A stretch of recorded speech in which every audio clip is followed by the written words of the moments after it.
Imaginez qu'un matin, vous décidiez de quitter votre maison comme tous les autres jours. Vous prenez votre sac, vous sortez de chez vous et vous partez pour l'école. Rien d'inhabituel. Mais ce jour-là, au lieu d'aller en cours, vous décidez de prendre un train pour Londres. Personne ne le sait, personne ne vous accompagne, personne ne comprend pourquoi. Quelques heures plus tard, une caméra de surveillance vous filme quittant la gare de King's Cross. Et après cela, plus rien.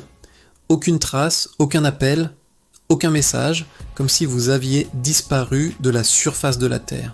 C'est exactement ce qui est arrivé à Andrew Gosden, un adolescent de 14 ans qui, en 2007, a pris un train pour Londres, avant de disparaître sans laisser la moindre trace.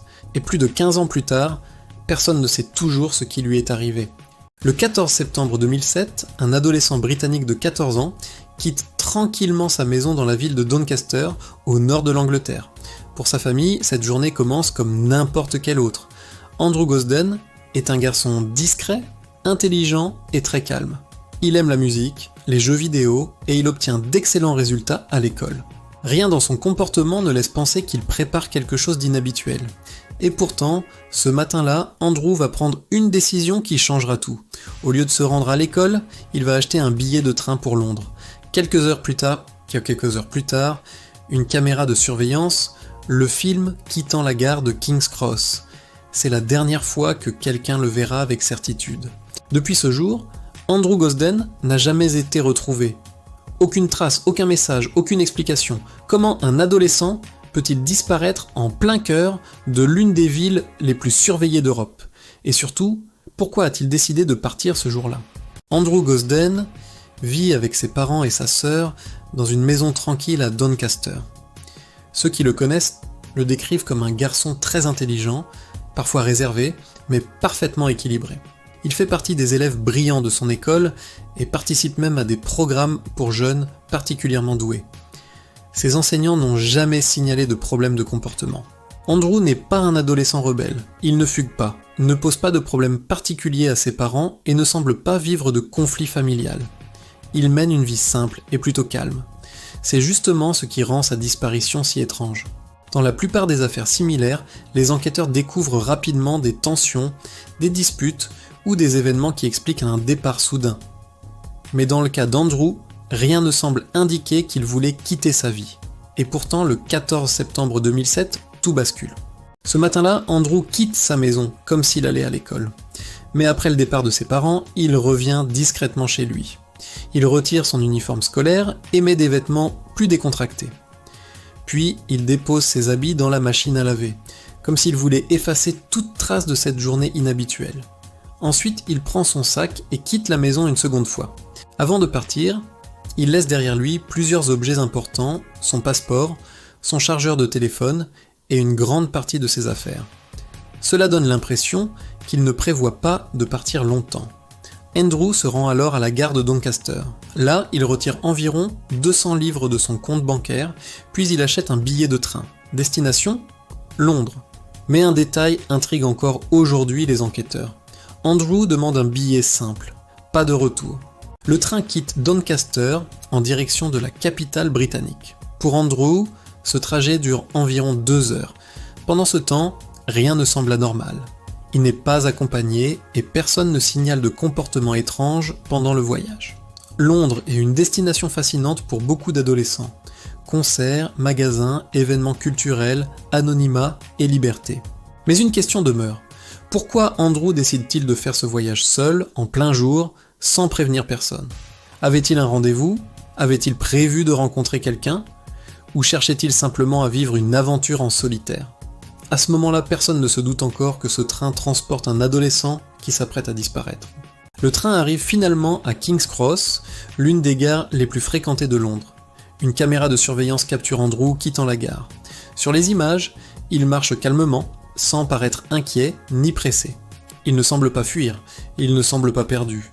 Il marche simplement vers la sortie, comme n'importe quel voyageur. Cette vidéo est aujourd'hui la dernière image connue d'Andrew Gosden. Après cet instant, le mystère commence véritablement. Dans une ville immense, remplie de caméras, de témoins et de circulation constante, Andrew disparaît complètement. Personne ne le voit prendre un bus, personne ne le voit entrer dans un bâtiment.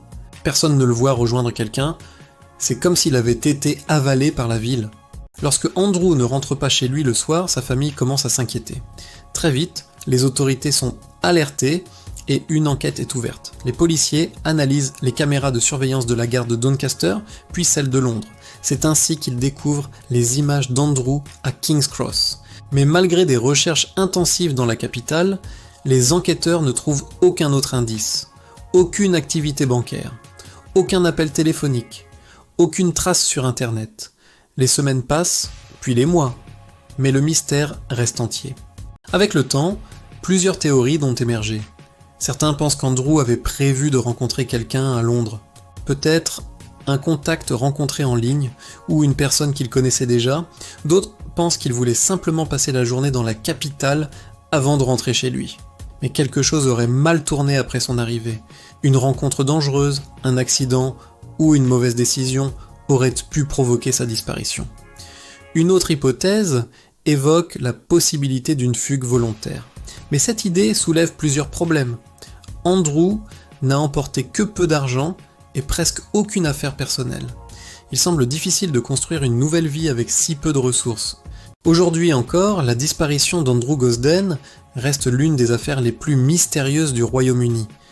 Plus de 15 ans ont passé, mais aucune preuve décisive n'a permis de comprendre ce qui lui est arrivé. Pour sa famille, l'attente continue.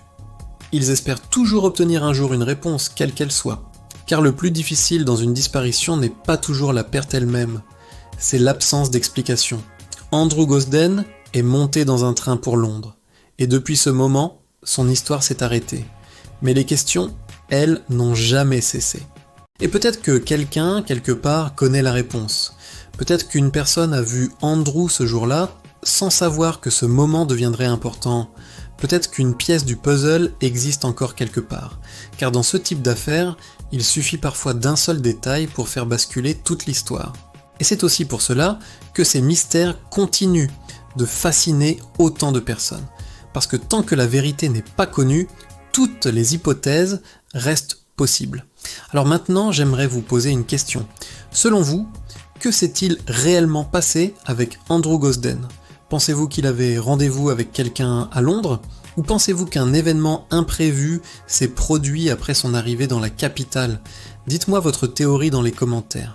Et si vous aimez les mystères réels et les affaires non résolues, vous pouvez vous abonner à la chaîne pour découvrir d'autres histoires aussi troublantes que celle-ci.